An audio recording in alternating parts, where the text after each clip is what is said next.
Welcome to explore with Muthu.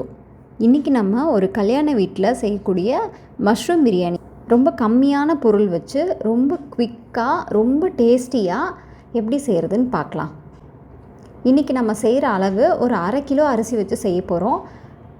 1/2 kilo அரிசி 2 பெரியவங்க 2 சின்ன பசங்க இருக்கிற ஒரு வீட்டுக்கு கரெக்டாக இருக்கும். வீடியோவை லாஸ்ட் வரைக்கும் ஸ்கிப் பண்ணாமல் பாருங்கள். சொல்கிற குட்டி குட்டி டிப்ஸ் எல்லாத்தையும் ஃபாலோ பண்ணிங்கன்னா பிரியாணி ரொம்ப சூப்பராக உதிரியாக அப்படியே கல்யாண வீட்டு டேஸ்ட்டோட அப்படியே வரும். ஃபஸ்ட்டு நம்ம தேவையான பொருள் எல்லாம் பார்த்துடலாம். நான் முன்னாடியே சொன்ன மாதிரி 1/2 கிலோ சீரக சம்பா அரிசியை நல்லா வாஷ் பண்ணிவிட்டு 20 நிமிஷம் தண்ணியில் ஊற வச்சிடணும்.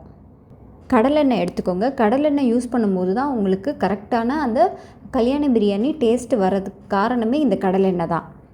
இது ஒரு 150 கிராம். நெய், உப்பு, புதினா, கொத்தமல்லி ஒவ்வொன்றும் முக்கால் கைப்பிடி அளவுக்கு இருந்தால் போதும். அப்புறம் மஷ்ரூம் நம்ம கடையில் கிடைக்கிது இல்லையா, ஒரு பாக்ஸ் அளவுக்கு அதில் 200 கிராம் இருக்கும். 1/2 கிலோ அரிசிக்கு 250 கிராம் யூஸ் பண்ணணும். நான் இன்றைக்கி 200 கிராம் தான் யூஸ் பண்ணுறேன். சிக்கன் மசாலா, இது நம்ம கடையிலேயே ரெடிமேடாக கிடைக்கும்ல சிக்கன் மசாலா, நீங்கள் எந்த பிராண்டு வேணாலும் யூஸ் பண்ணிக்கிடலாம். இஞ்சி பூண்டு பேஸ்ட்டு, அப்புறம் நம்ம ஒரு பிரியாணி மசாலான்னு ஒன்று அரைக்கணும். அதுக்கு 1 இன்ச் அளவுக்கு பட்டை எடுத்துக்கோங்க. ஒரு 10 போல் ஏலக்காய், 10 கிராம்பு எடுத்துக்கிறேன். இந்த அளவுக்காவது மிக்சியில் அரைச்சா தான் உங்களுக்கு அரையும். ஆனால் நம்ம ஃபுல்லாத்தையும் யூஸ் பண்ண மாட்டோம், கொஞ்சம் தான் யூஸ் பண்ணுவோம். அப்புறம் ஒரு பிரியாணி இலை, ஒரு மீடியம் சைஸ் தக்காளி போதும். ஏன்னா நம்ம ஆல்ரெடி தயிர் யூஸ் பண்ண போகிறோம். காரம் கம்மியாக இருக்கணும் அப்படிங்கிறதுக்காக நான் 3 பச்சை மிளகா தான் யூஸ் பண்ணுறேன். அப்புறம் ஒரு 10 சின்ன வெங்காயத்தை தோல் உரித்து வச்சுருக்கேன். ஒரு பெரிய வெங்காயம் நல்ல பெரிய சைஸாகவே எடுத்துக்கோங்க. அப்புறம் சில்லி பவுடர். இவ்வளோ தான் இதுக்கு தேவையான பொருட்கள். இப்போ எப்படி செய்கிறதுன்றதை பார்க்கலாமா? அடுப்பில் நல்லா இந்த மாதிரி ஒரு பெரிய அடி கனமான கடாயாக எடுத்து வச்சுக்கோங்க.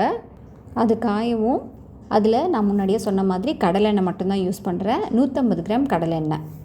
எண்ணெய் நல்லா காஞ்சதும் அதில் அந்த ஒரு பிரியாணி இலையை சேர்த்துட்டு அந்த பெரிய வெங்காயம் வச்சுருந்தோம்ல அதை நல்லா நீல வாக்கில் கட் பண்ணி அதையும் உள்ளே சேர்த்துக்கோங்க. வெங்காயம் நல்லா கோல்டன் ப்ரௌனாக ஆகிற வரைக்குமே நம்ம நல்லா ஃப்ரை பண்ணணும். அது வரைக்கும் எந்த பொருளுமே ஆட் பண்ணக்கூடாது.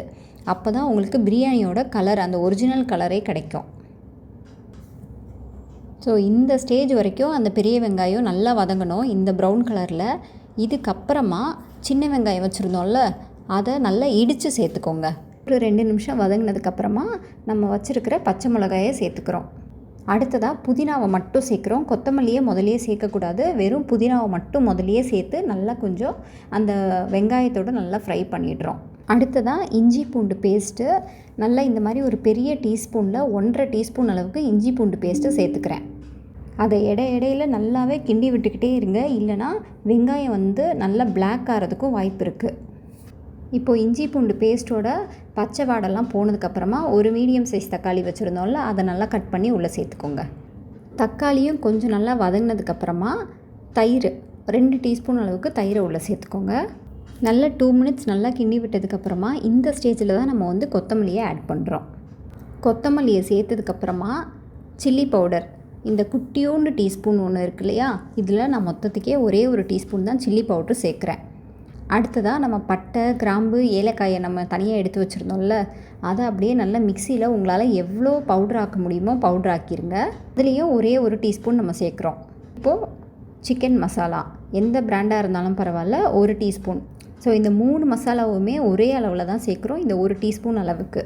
கூடவே தேவையான அளவுக்கு உப்பையும் சேர்த்துக்கோங்க. நான் கல்லுப்பு தான் எப்போயுமே சேர்ப்பேன். இந்த மசாலாவை சேர்க்குற டைமில் நீங்கள் ஸ்டவ்வை நல்லாவே சிம்மில் வச்சுக்கோங்க. ஏன்னா உடனே கருக ஆரம்பிச்சிடும் இந்த வெங்காயம் எல்லாம். நல்லா அந்த மசாலாலாம் சேர்த்ததுக்கப்புறமா நல்லா பெரட்டி விடுங்க. இப்போது நம்ம எடுத்து வச்சுருந்த ஒரு பாக்ஸ் மஷ்ரூம்ஸை உங்களுக்கு விருப்பப்பட்ட ஷேப்பில் நீங்கள் கட் பண்ணி சேர்த்துக்கலாம். நான் ஒரு மஷ்ரூமை ஒரு 4ஆக கட் பண்ணி அப்படியே நான் உள்ளே சேர்த்துக்கிறேன். நல்லா வாஷ் பண்ணிவிடுங்க சேர்க்குறதுக்கு முன்னாடி. அடுப்பு இன்னுமே லோ ஃப்ளேமில் தான் வச்சுருக்கிறேன். நல்லா மிக்ஸ் பண்ணிவிட்டு ஒரு தட்டு போட்டு மூடி வச்சிட்டிங்கன்னா அந்த மஷ்ரூமில் இருந்தே தண்ணி வெளியேற ஆரம்பிச்சிடும். கரெக்டாக ஒரு 5 மினிட்ஸில் அந்த மஷ்ரூமும் ஓரளவுக்கு குக் ஆகி தண்ணியும் விட ஆரம்பிச்சிடும். இப்போது இந்த ஸ்டேஜில் நம்ம இந்த பிரியாணிக்கு தேவையான அளவுக்கு தண்ணியை ஆட் பண்ணிடுறோம். நான் இந்த டம்ளரில் 2.5 டம்ளர் அளவுக்கு அரிசி எடுத்தேன். அதாவது 1/2 கிலோ அரிசி. இதுக்கு 1.5 மடங்கு தண்ணி ஊற்றணும். இப்போ இங்கே 3.25 டம்ளர் அளவுக்கு தண்ணி ஊற்றணும். அதையும் நான் சேர்த்து ஒரு தட்டு போட்டு மூடி வச்சிடுறேன். தண்ணி நல்லா கொதி வரணும். இப்போ ஒரு 5 நிமிஷம் கூட ஆகலை, தண்ணி நல்லா கொதிச்சிருச்சு. இந்த ஸ்டேஜில் நம்ம அரிசியை ஆட் பண்ணுறோம். ஆல்ரெடி நல்லா வாஷ் பண்ணி 20 நிமிஷம் அளவுக்கு ஊற வச்சுருந்த சீரக சம்பா அரிசியை இது கூடவே சேர்த்துக்கிறோம். அடுப்பு இப்போ நல்லா ஹை ஃப்ளேமில் தான் இருக்குது. கொஞ்ச நேரத்தில் இந்த மாதிரி பபிள்ஸ் வர ஆரம்பிக்கும் தண்ணியிலேருந்து. ஸோ இந்த ஸ்டேஜில் நீங்கள் அடுப்பை கொஞ்சம் கொஞ்சமாக சிம் பண்ணிக்கிட்டே வரணும். இப்போ கொஞ்சம் மீடியம் ஃப்ளேமில் வச்சுக்கோங்க. நல்லா கிண்ட தண்ணி எல்லாமே வற்ற ஆரம்பிச்சிரும். நீங்கள் தட்டு போட்டு மூடி வச்சு கூட அப்பப்போ திறந்து பார்த்து கிண்டி விட்டுக்கிடலாம். இப்போ ஒரு 5 to 7 மினிட்ஸ் ஆயிடுச்சு. தண்ணி எல்லாமே முக்கால்வாசி அளவுக்கு வற்றி இந்த ஸ்டேஜில் இருக்குது. இதுதான் தம் போடுற ஸ்டேஜ். அடுப்பை எவ்வளோ சிம்மாக வைக்க முடியுமோ வச்சுருங்க. வச்சுட்டு தட்டு போட்டு மூடி அது மேலே நல்ல ஒரு வெயிட்டாக தூக்கி வச்சுருங்க. கரெக்டாக ஒரு 10 நிமிஷம் இருக்கட்டும். 10 நிமிஷத்துக்கு மேலே விட்டிங்கன்னா கருக ஆரம்பிச்சிடும். 10 நிமிஷத்துக்கு அப்புறமா அடுப்பை ஆஃப் பண்ணிவிடுங்க. அப்படியே இருக்கட்டும், அது எதுவுமே டிஸ்டர்ப் பண்ணாமல் அடுத்து ஒரு 10 to 15 மினிட்ஸ்க்கு அப்படியே இருக்கட்டும்.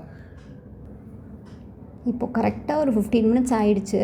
அடுப்பிலேருந்து இறக்கி வச்சுட்டேன். இப்போ தான் நான் ஓப்பனே பண்ண போகிறேன். இந்த ஸ்டேஜில் தான் நம்ம நெய் ஆட் பண்ணுறோம். ஒரு 3 டீஸ்பூன் அளவுக்கு கெட்டியான நெய்யை நான் ஆட் பண்ணிக்கிறேன். ஒருவேளை நீங்கள் லிக்விடாக ஆட் பண்ணுறீங்க அப்படின்னா ஒரு குழிக்கரண்டி அளவுக்கு, நம்ம சாம்பார் ரசம்லாம் ஊற்றுவோம்ல குழிக்கரண்டி, அதில் ஒரு கரண்டி அளவுக்கு நெய் ஆட் பண்ணிக்கோங்க. இப்போ அந்த நெய்யெல்லாம் நல்லா உள்ளே கலந்து இப்படி எடுத்து பார்த்தோன்னா நல்லா சூப்பராக உதிரியாக கல்யாண வீட்டில் எப்படி இருக்குமோ அதே மாதிரி டேஸ்ட்டோட ஒரு மஷ்ரூம் பிரியாணி. நான் இது கூட இன்றைக்கி சிக்கன் தொக்கு வச்சுருக்கேன், அதோடு சேர்த்து சாப்பிட போகிறேன். செம்ம அல்டிமேட்டாக இருக்க போது. மறக்காமல் இந்த ரெசிபியை வீட்டில் செஞ்சு பாருங்கள், அவ்வளோ ஒரு டேஸ்ட்டாக இருக்கும். அடுத்து ஏதாவது ஒரு சூப்பரான ரெசிபியில் நான் உங்களை பார்க்குறேன்.